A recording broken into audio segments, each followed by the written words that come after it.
Welcome to Lead Like a Boss, folks. Today, I've got an amazing guest for you, someone who is a serial entrepreneur and has grown his business. And I think you're going to learn a lot from this. I think it's the first time we've had somebody in the medical wellness space. Welcome, Mario. We've had several conversations. You're an amazing entrepreneur. I love your energy. I'm really looking forward to this conversation. George, how we doing? Likewise. We've had a ton of conversations all over the place, from health and wellness to, the way we're attacking stuff at Liviana to even, my other interests, right? AI and metaverse and XR. It's pretty awesome conversations for sure. Whoa, Mario, we only got about an hour on this one, so we're not going to touch on all that stuff, but I know. I really want to deep dive into your background a little bit. Like, how did such a young man have developed such a drive to become an entrepreneur? Where does that come from? That's a great question. So my family has a lot of entrepreneurs. It's kind of, there are a lot of people there. We have a 9-to-5 nickel and dimes type jobs, but then on the side, we've always done something, right? Whether a lot of side hustling, side hustles all the time. And then side hustles, right? They become your real hustle once it takes off. Yep. Right. That's the goal, right? Yeah, exactly. That's the goal. And I think seeing, my uncles, my cousins just going through this because they're older than me, right? Okay. Because I have a huge family. Like most Hispanics have massive families, and I'm no different. So the age disparity or age spread, as I say, is huge. Mm-hmm. And in that, I mean, there were times where, something came up and I was one of the ones in the back, as I say, the Oompa Loompa in the back doing whatever it is that we're doing. And just Mario, we need an extra hand. Come and help us. Yeah, exactly. Oh, I was always getting in trouble too, man. Mario's coming. But yeah, I think send that Oompa Loompa back. Yeah, yeah, exactly, right. But I think seeing those different things play out, right, kind of gave me a very entrepreneurial spirit at a young age. Okay.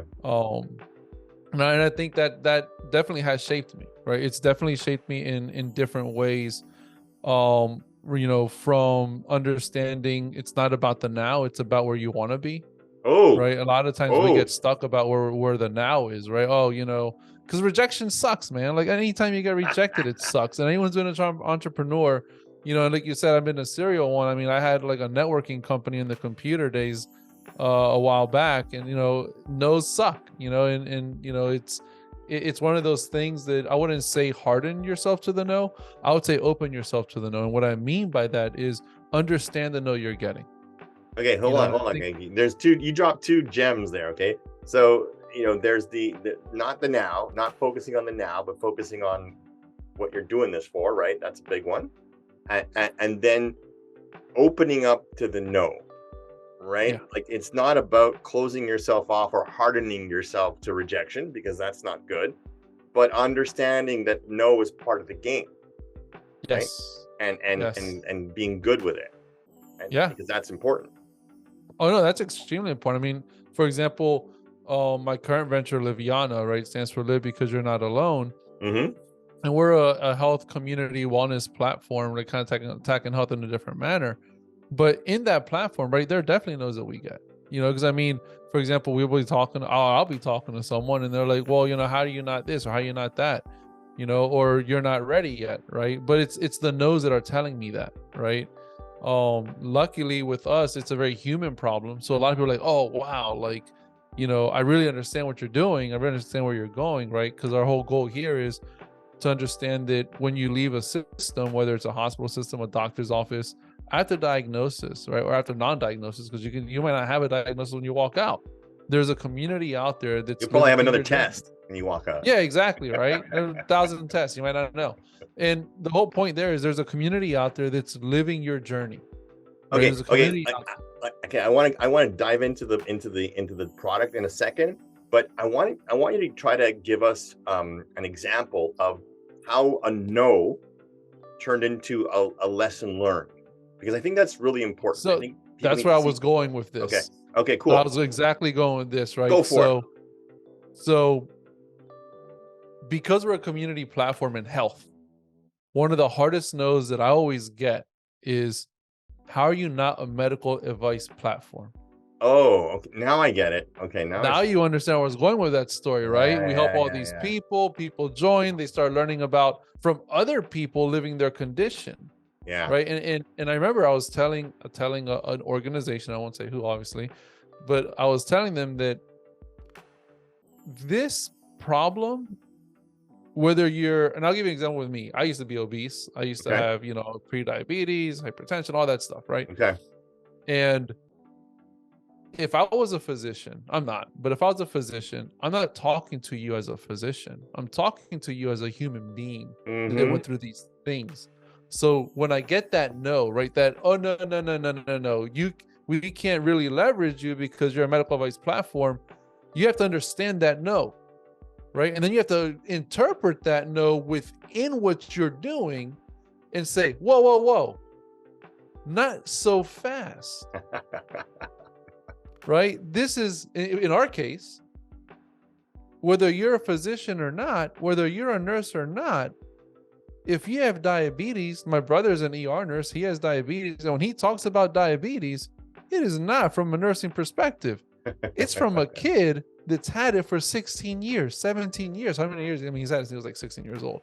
Yeah, But yeah. the point is, it's interpreting that no and then saying, taking that rejection, right? And it could be a true rejection. And there have been times where, like, it's a risk for us. We don't want to do it, right? Mm-hmm. And that's understandable, Mm-hmm. right? But taking that rejection and being able to repivot that, right? And I talk a lot about pivots when you're an entrepreneur, because that's very important. Also, pivoting your thought process as you're interpreting what you're getting as well, Yeah. right? Because I know when I was talking to another organization, and I'll give you this. So I was on another organization. Originally, they were saying, I don't know about this. And then as I kept explaining, as I kept saying human problem, not medical problem, a human problem, they just said, oh, crap. I get Yeah. it. You've created an expert by experience platform. Yeah. Oh, expert by experience platform. I love it. I love it. Exactly. I mean, come Right. on, let's Because face it. What's the biggest complaint that you hear around the medical system in general, right? Doctors are rushed. They don't have time. They just basically treat everybody like a number. What do you got? Here's a pill, or here's a test, or here's a whatever, and it's bing bang boom, in and out. And unless you've got like an amazing situation that you can actually talk to your doctor or support team, um you're on your own. You that's got just this it. you got Right. this script in your hand, and you got this diagnosis, and you don't know what the heck's going to happen next, and how is this going to affect my life, and how am I going to cope with this, and are there options to this therapy? Like, what the hell, right? Yep. And think about what you just said, right, George? All of that, when we're talking to different health systems, right, or NGOs, culminates to that no. Yeah. Right. And then we got to say, okay, I hear the no, but let's reposition what you're really thinking around what we do versus what you think we do. Yeah. Because that's very important as entrepreneurs, right? We all provide a service. We all provide, whether it's a product, whether it's, a service, whether it's washing cars, building software, delivering software. Everyone has their niche. And it's about finding that niche and then being able to understand your niche and how to pivot your niche according to the conversations you're having. Yeah. And you Right. can't I please all know. the people all the time, ever. No, you can't. And I do mentor on the side. And one of the things that, I was mentoring a young kid, up and coming entrepreneur. And one of the things that he was saying, I'm so frustrated about, A, B, and C. And I was like, why? He's like, what do you mean? Well, I was like, if you're so frustrated, dude, it's not your market. Don't worry about that. It ain't your market. Worry about who you resonate with, not who you don't. Yeah, absolutely. Your time is better spent there as an entrepreneur I mean, than it is business convincing the is tough masses. enough when you've got all that figured out. You're just making it harder for yourself going after things that are unattainable, right? Oh yeah. Yeah. And I mean, I get it, right? You climb Mount Everest as an entrepreneur, right? Figuratively speaking. Some might do it literally, but in climbing that Mount Everest, right? The goal is to learn a lesson in every summit, Yeah. right? That every time you take a breather, I think it's extremely important us as entrepreneurs to say, okay, in this first quarter, what do we learn? What's working? What's not working? And don't be stubborn, right? Don't be stubborn and say, no, this is going to work. It's going to work. If it hasn't worked in 2 quarters, it's not going to work in the third one either. Don't fall in love with your plan. You know what? That's 100% true. You know, and a mentor of mine always says, Mario, don't get caught up in the not invented here syndrome. Yeah. So, okay. So turn a no. It's not just about turning a no into a yes, because sometimes it's not a yes. Sometimes you're barking up the wrong tree, but certainly turn a no into a lesson, right? But then again, don't give up too easily. Make sure who you're talking to really understands what you're saying, what your product and offering is, and who your target audience is, because people hear it with one ear, but they're not really understanding in a lot of cases. Oh, I agree. And you know, I love that. I love that lesson. I'll add a little bit to that, right? And keep in mind, some no's are because you're not there yet. Oh, of course. Yeah. Right. So for example, no now. As it's not no forever. Exactly. It's a no now. But as you scale across the business and scale across whatever you're doing, don't be surprised if one day they come knocking to your door looking for a yes. Yeah. You know, and when that happens, be humble about it. Yeah. Be like, you know, with open arms and open heart. Yeah. I remember reading in Reed Hastings' book, Netflix Rules, you know, where he talks about, you know, how they have a very aggressive HR program there, right? And when they let people go, you know, they do it in a very, very classy manner, because you never know in that industry, the person you're letting go today could be a potential client tomorrow, or a potential strategic partner tomorrow, or they could go to a company that you need that key access. Like, you never know, right? So you got to treat those no's well. No, and you know, it's funny you mentioned Netflix. I mean, Netflix has a very interesting model on the HR side. I mean, it's a very cutthroat company. Oh yeah. You know, I mean, like, you got to prove yourself there probably every day and every hour and every second. You know, it's not, and there are a lot of stories out there, right? HBR reviews and HBR, you know, use cases. If you go to business school, you know, talking about the Netflix HR, you know, and I think, you know, when you get that, you know, massive severance pay, whatever it is that they give people, you know, in the way they let you go is very classic, like you were saying. That goes a long way, right? And I think us as people, right, need to take that lesson into some of the things that we do.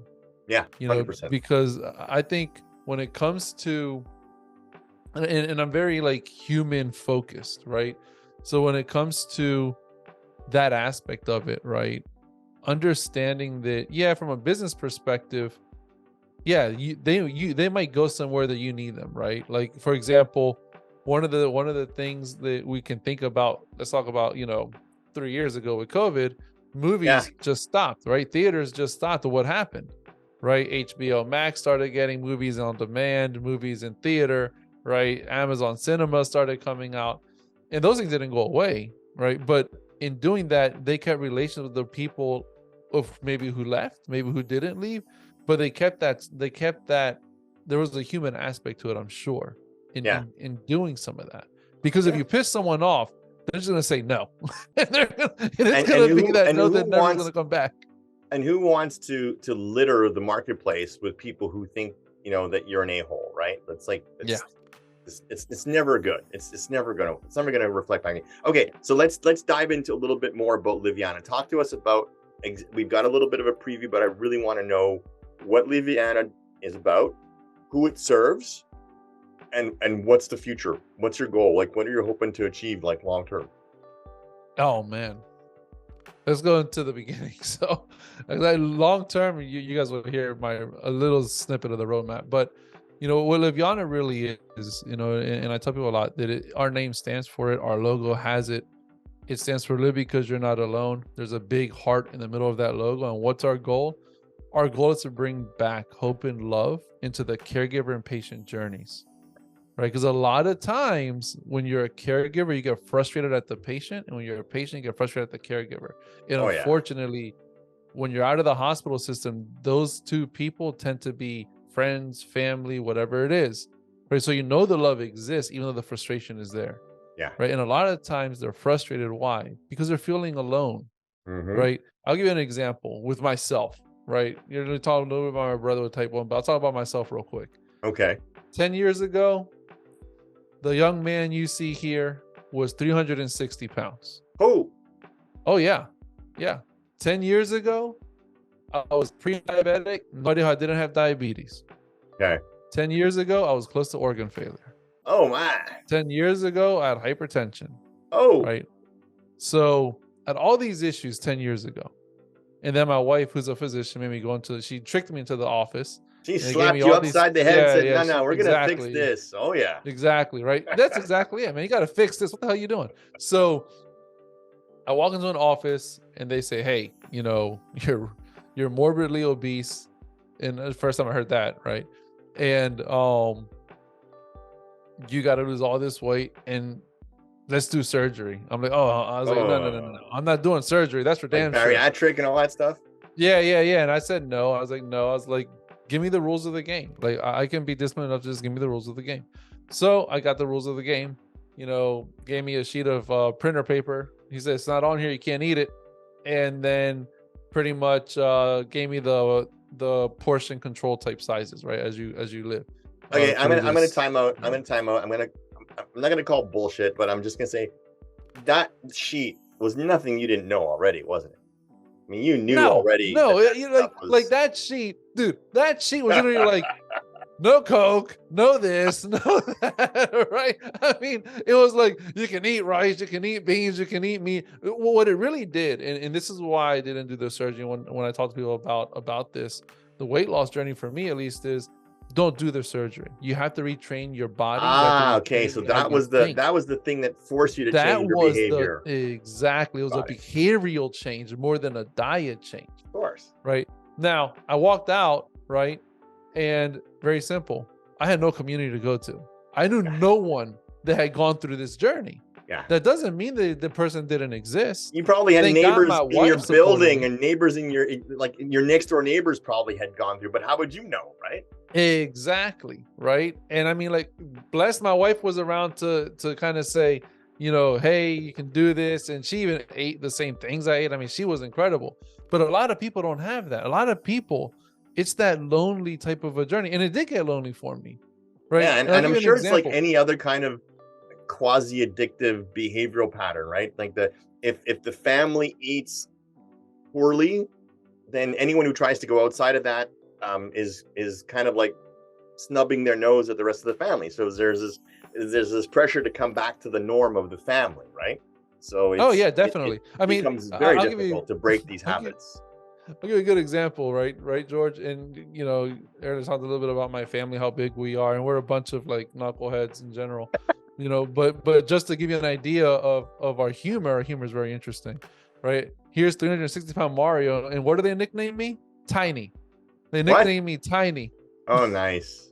So the whole time, like, Tiny's getting this, Tiny's getting that. I'm like, are you kidding me? But outside of that, in that journey, I started recognizing that I just couldn't connect with people that were going through it, didn't understand it. I also recognized my wife, my caregiver, right? Or times where she was getting frustrated too, right? Not understanding what I was going through, me not understanding what she was going through, right? Because it's a team, it's a unit at the end of the day, right? So understanding how to support each other goes a long way. So the whole point of Liviana is to connect people living those journeys so that when they start losing hope, when they start, thinking they're lonely, it's in the name. You're not alone. Yeah. Someone out there is living what you're going through. If you have obesity, guess what? Mario's on that platform helping you out. You have diabetes, type 1. My brother's on that platform helping people out. There are lots of people on that platform helping people out so that people can remember that they're not alone and that they can get support. Yeah. That's the whole point of Liviana. I love it. And I'm sure, I mean, let's face it, there's that, to me, I was just thinking, it's kind of like, the all these dating apps that are out there, right? It's easier for people to connect kind of quasi anonymously. It's like you're not putting yourself as out there when you're doing it through a device. But then once you're in and you recognize that the values of the community, the values of the platform are working for you, then of course, you can get more and more exposed. it gives people an easy way to get access to that information. Right. I love it. Oh yeah, I think it's 100%. amazing. I'll give you a story about just a quick around that, right? So I met my wife on eHarmony a long time ago, before it was even cool to meet anyone on the internet, right? And literally everyone looked at me like I was crazy. Now, if you meet someone outside of an app, they think you're crazy. Yeah, Like, yeah. you met this person where? You didn't meet them on Tinder or on whatever it is they use, Yeah. right? You picked them up in a bar? Are you crazy? Yeah, exactly. That's exactly right. But yeah, I mean, those are the things that's the evolution of technology, right? Yeah. And one of the things that we're very cognizant on Live Young, because it's a very connection type of platform, right? Is understanding, okay, at what point do we start trying to integrate, for example, the wellness groups, right? At what point do we start trying to integrate the next level of connection, which for us, is envisionment of a Liviana, metaverse, Yeah. right? So here you have all these people on the platform interacting, giving each other advice, giving each other support, right? A lot of times I tell people, Nextdoor builds communities by zip code. We build communities by condition in a holistic manner, thinking about Nice. mental health, spiritual health, and physical Nice. health, Love right? it. And then how do you 10x that, right? Imagine now if you enter Liviana metaverse, right? Whether it's through Oculus, and as the technology, matures, the entry point is going to be much more different. Yeah. Right. I say all the time, Facebook didn't team up a Ray-Ban with glasses to automatically upload something on accident. Right. Wow. So then imagine getting into a Liviana metaverse where now you're having a more intimate type of environment and conversation. Yeah. Right. Whether it's an avatar or not. Yeah. That goes a lot long. That goes a much longer way. Yeah, and it's right? all about now like it's not just a bringing the screen. distances together, right? You're That's not just so it. far apart. You're bringing people closer together. That's just it. Our app brings you together, right, at a global perspective, and the metaverse is going to bring you together in a closer manner. Quasi physically. Yeah, exactly. I mean, Yeah. But I think the when people can put not just a face, because we know a static picture is one thing, but the face, like behavioral scientists know that the face and the way the face reacts to you when you're speaking gives you volumes of information, and I think that's one of the potential good parts about things like metaverse and these avatars when they get the technology right, and they will eventually. Yeah. Because transmitting that caring through your facial expressions, your body language, I think is really important for giving caring, giving support. I remember myself early on in my coaching career, I telecoaching was just starting. It wasn't like this. It was just on a phone. And I said, no, I can't deliver coaching over the phone. Are you crazy? I got to see the person. I got to feel them. I got to see their body language. I need that information to do effective coaching.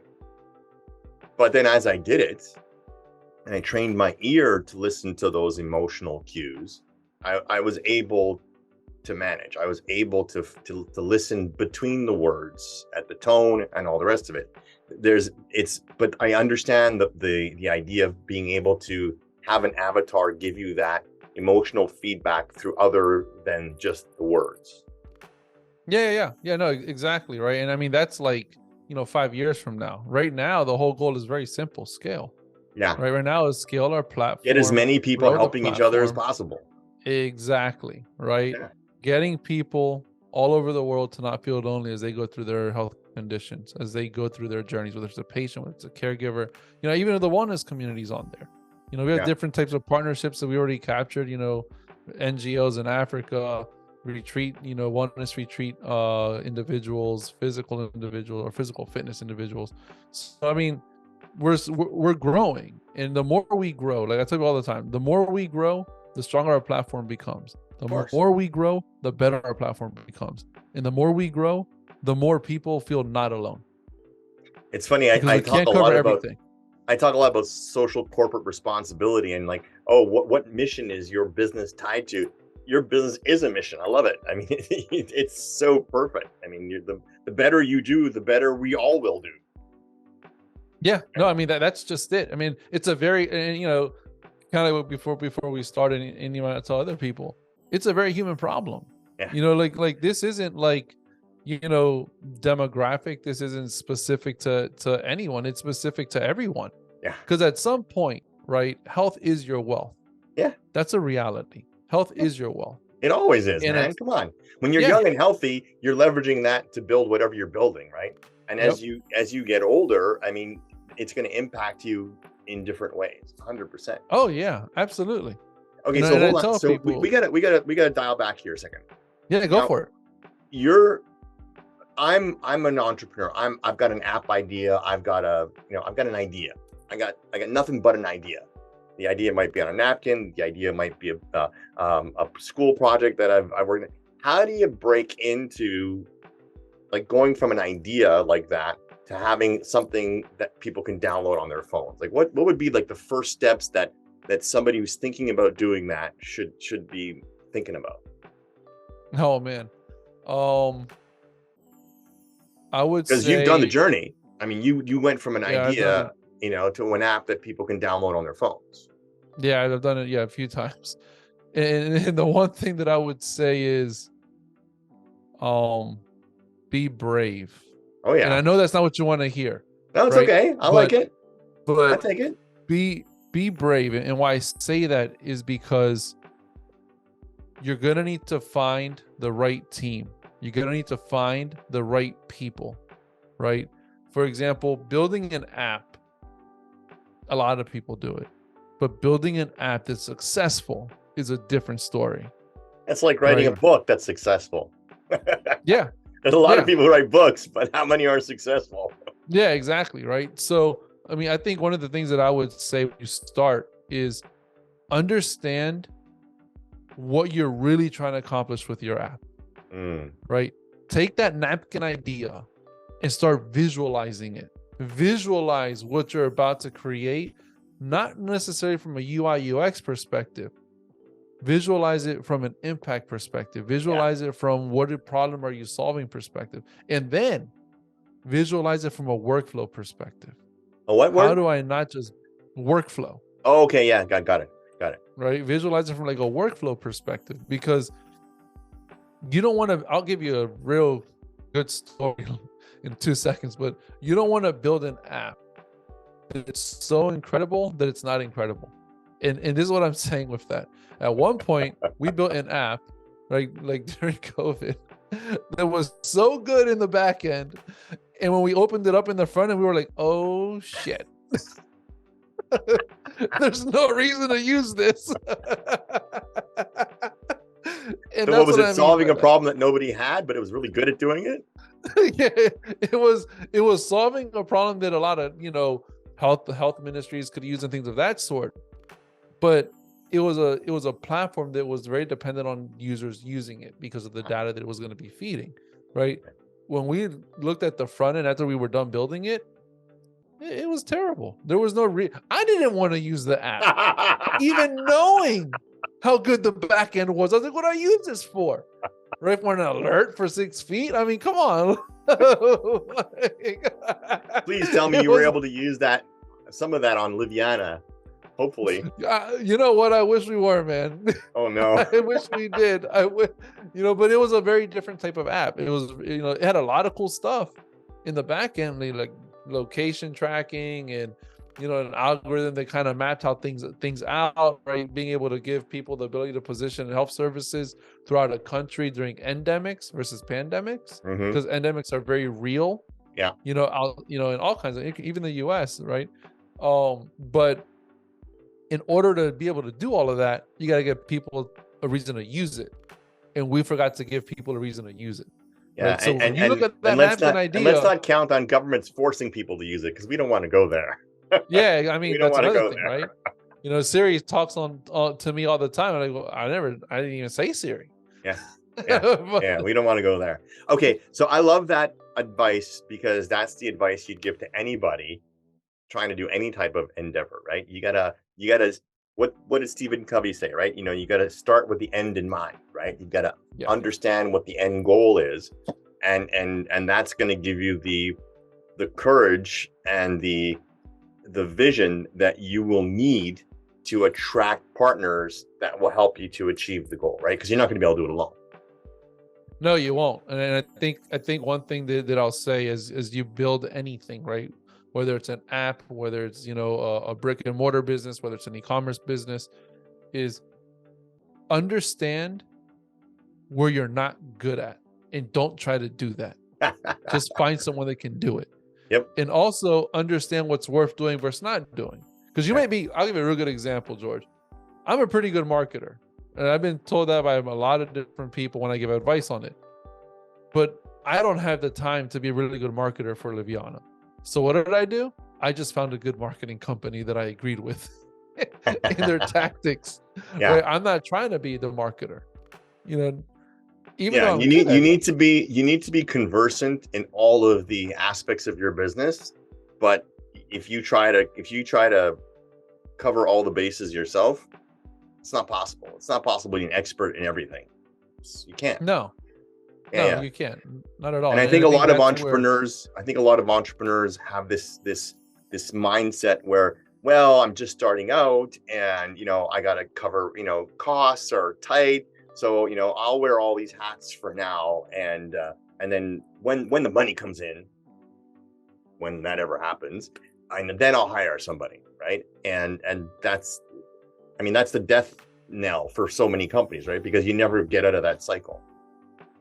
no, you said it spot on. I mean, one of the things that I've seen, right, is that where it's like, no, I can do it all.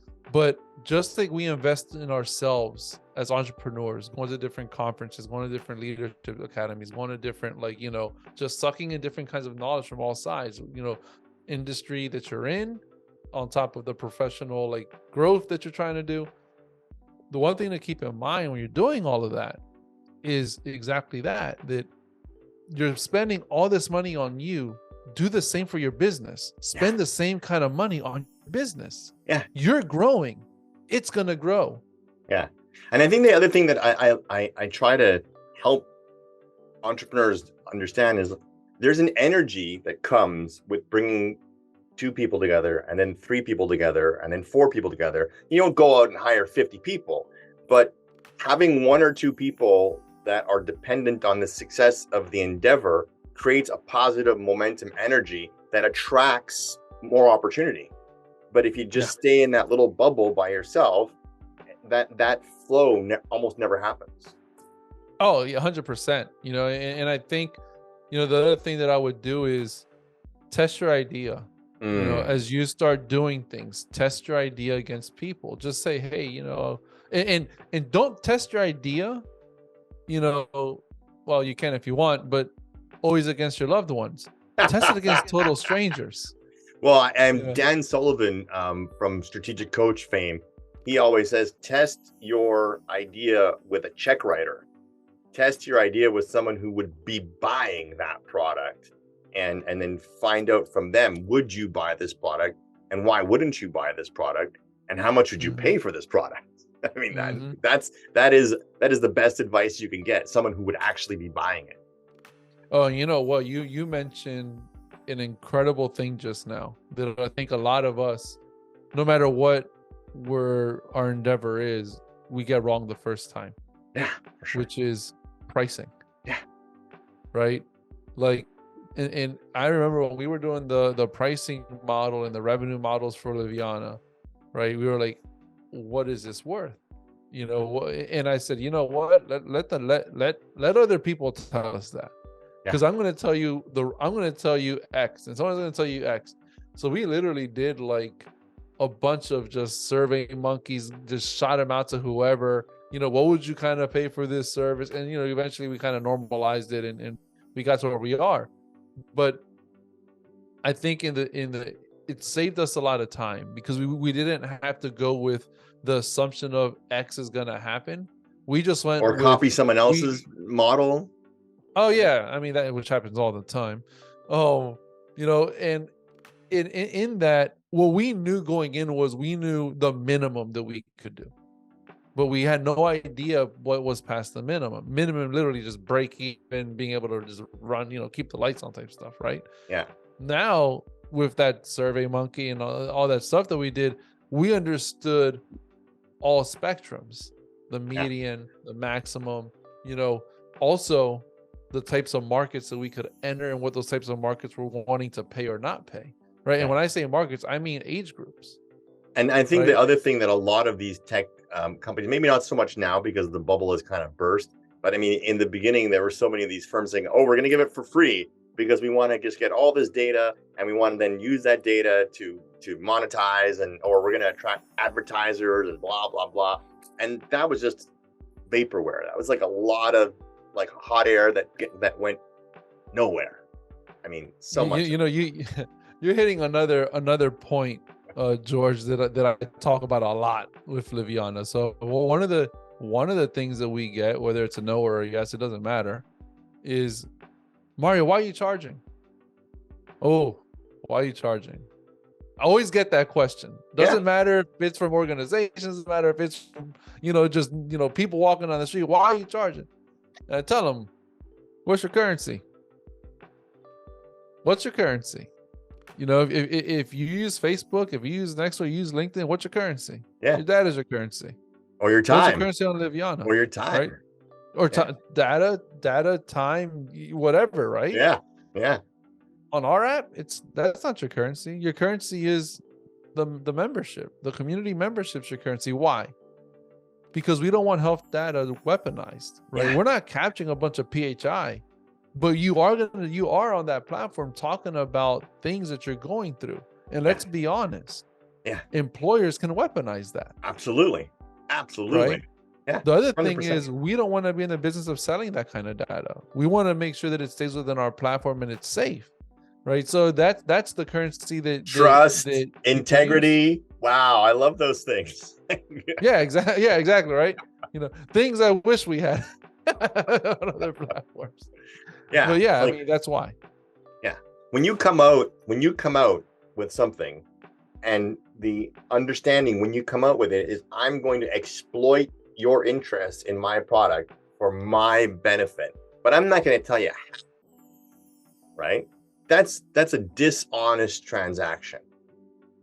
Mm-hmm. Whereas you're saying, hey, this is what I'm going to give you in exchange for this. It's an honest transaction. And I think that's the way it's supposed to be. Call me old fashioned, but that's the way I believe. Yeah. I mean, I'm not going to say I don't use Facebook or LinkedIn or Nextdoor. I mean, I do. Right. But I do cognizantly knowing that, hey, they're going to take my data and they're going to sell it to whoever, because guess what? Whatever I search on Google Chrome ends up on my Facebook feed, and whatever I type in Facebook feed ends up on my Google Chrome. Yeah. Boom. Yeah. And I'm going to do so very, very delicately. Yeah, exactly. Right. Those are real good looking golf clubs. Man, I'm going to buy those golf clubs. Yeah. 100%. All right, dude, this has been amazing. We got a lot of stuff. We got the whole idea about turning a no into a yes or a lesson, right? So that's amazing. We got the idea that if you want to break out in something, you got to be courageous. It's not about the tech. It's not about the gizmo. It's not about the gadget. It's about the human element. It's the human story, and how you can get other people to buy into that human story that matters. And then the other pieces will come together. But if you don't get that first, the other stuff is not going to matter. And then, of course, test your product, test your idea on a buyer. Like, test your idea on them. It's great to have feedback from friends and family, but test it on a buyer and see what they're going to tell you, and use it. And don't be stubborn about it, right? Take their advice and use it. Don't be stubborn. I mean, stubbornness will kill you. Yeah. I'll give you a real good example, and a lot of people can kind of relate to it now, is Unity. Right? Unity is an old product. Unity is not anything new. Mm-hmm. But now Unity is exploding because of the whole, extended reality, AR, metaverse. Mm-hmm. But it took that long. Yeah. Right? They were so ahead of the market, it took them, a long time. The 10-year overnight success. Yeah. There's an article talking about that. There's literally an article talking about where I read it. But, testing your product, understanding when to pivot your product and where to go with your product is how you become most successful.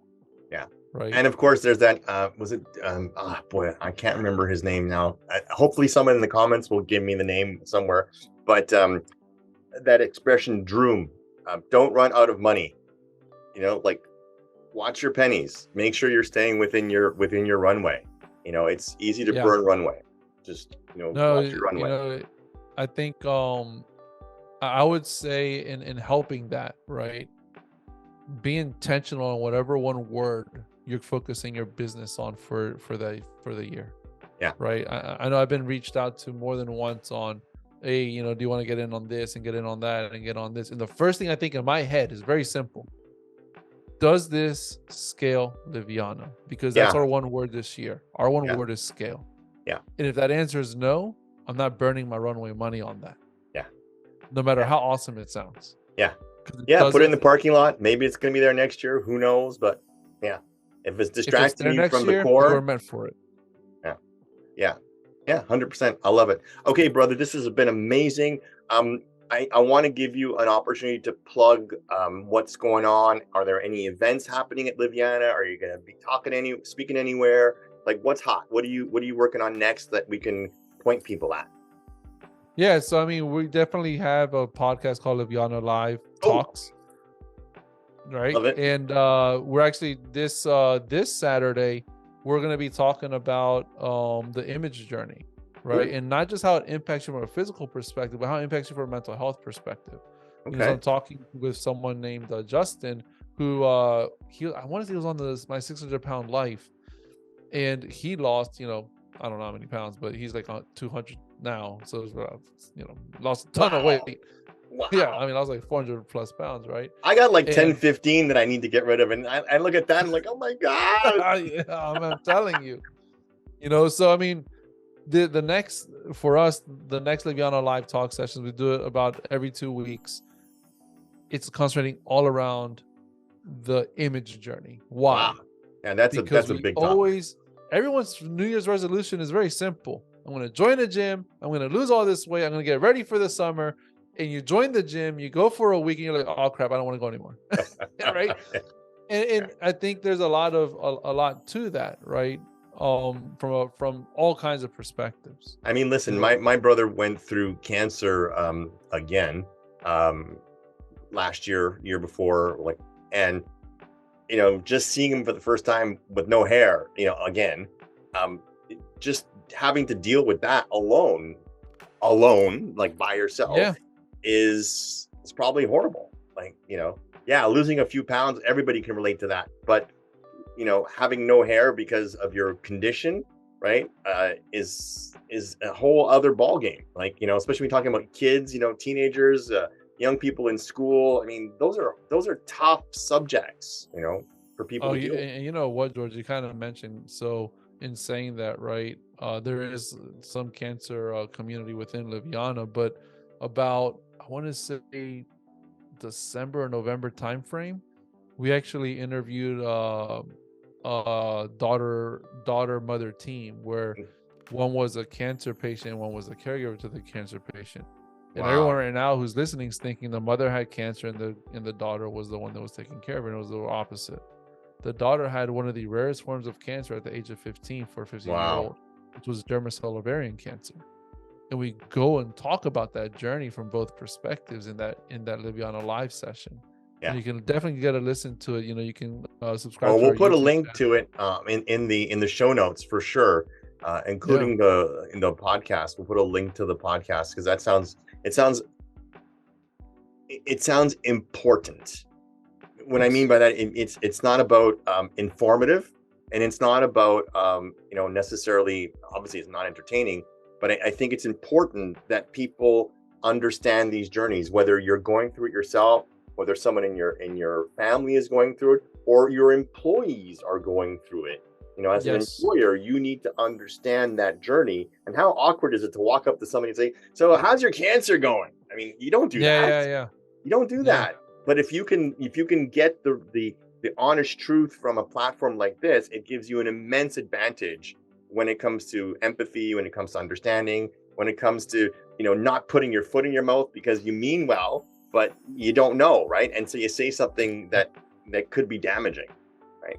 No, you're 100% right. And I'll tell people, there are three parts of a journey, right? There's sympathy, there's empathy, and there's understanding. And some people can fit all three. For example, in obesity, I can fit all three. In Yeah. diabetes, I only fit two, right? I can sympathize and empathize with my brother, but I'll never be a diabetic, Yeah. right? At least for right now, from what I Yeah. know, Yeah. right? I might Yeah. be a type 2 diabetic one day, but he's a type 1 diabetic, which is much different. Yeah. You know, Yeah. so it's one of those things that, when we do, earlier you talk about intentionality, and the whole point of Liviana Live is to bring stories to the world so that people listening remember that they're not alone. I love that. I love that. So if I want to participate in Liviana, what do I got to do? So my listeners are saying, hey, I want to figure this out. I want to learn about it. I want to participate in it. What do they need to do? So very simple. You can download us on the App Store. You can download us on the Play Store. You can put in a code, lead like a boss, get with Georgia and all that, and you'll get a free 3-month trial. Oh, right. Love it. I love it. Beautiful. Excellent. Excellent. Liviana, I think it's an amazing idea. I think, yeah, people can have Facebook groups and other groups like this, but it's not the same thing when you know that your conversations are, one, private, protected, and that the community is coming together for the express purpose of supporting one another, right? Not to promote themselves or promote an agenda or promote a product or anything like that. Simply a heart-to-heart connection to help people get through their situation. I think that's amazing. Yeah, no, I mean, that's it, right? I mean, that we work with organizations to empower their beneficiaries, empower their caregivers, empower their patients to get the next level support, outside of just being diagnosed, outside of living through something. Yeah, I love it. And I think Amazing. that's just it. It takes a village to raise a child. It also takes a village to help people get through these types of traumas in their lives, right? Absolutely. That's amazing. Absolutely. I think it's great. Brother, I got to let you go. This has been an amazing conversation. We're going to pack a lot of information in the show notes for people. And we definitely got to get back on another call because I know you've got a lot of other things going on. And we haven't even touched upon, your military service and the lessons that you got in your interactions with the military and your work with the military. So I think there's a lot of lessons that our listeners can get from that as well. So we'll definitely have you back on to talk about some of those things.